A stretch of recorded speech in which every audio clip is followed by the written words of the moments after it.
Bienvenidos al canal de Milena Consulting. Soy Diana Hernández y hoy te voy a hablar de qué hacer cuando me encuentro un usuario externo en Zoho y qué es esto.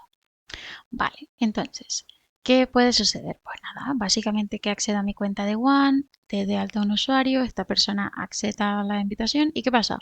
Le aparece esta pestañita o esta etiqueta que indica external o usuario externo.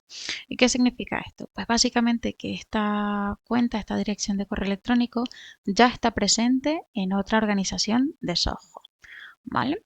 ¿Y qué implicaciones tiene esto? Pues básicamente que este usuario que hemos dado de alta en nuestra organización va a poder hacer vida en nuestra organización, puede estar presente en CRM, en Desk, en Books, en otras aplicaciones, pero tiene una limitación y es que no va a poder llegar a tener los niveles más altos administrativos debido a que esos niveles solo los puede adquirir en la cuenta principal en la que fue añadido este usuario, ¿vale? Por entenderlo.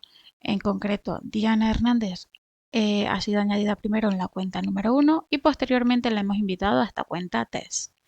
Entonces, en la cuenta número 1, Diana podría tener el 100% de acceso administrativo, sin embargo, en la cuenta test solo podrá tener accesos administrativos limitados, a menos que en la cuenta 1 decidieran sacarla y en ese caso ya Diana podría pasar a ser administradora 100% en esta cuenta test o número 2, ¿vale?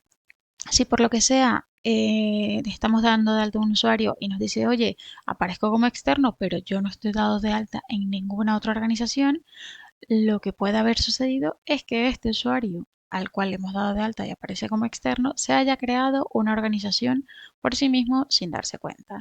En ese caso, lo único que tiene que hacer es ir a su cuenta de accounts en Zoho y cerrar su organización, ¿vale? De todas maneras, si queréis ver cómo se puede cerrar la cuenta de un usuario, ¿vale? Que ya sabemos que es en mi accounts, mis cuentas, tenemos un vídeo en el cual podéis consultarlo. Es en el vídeo de cerrar una cuenta de Zoho One.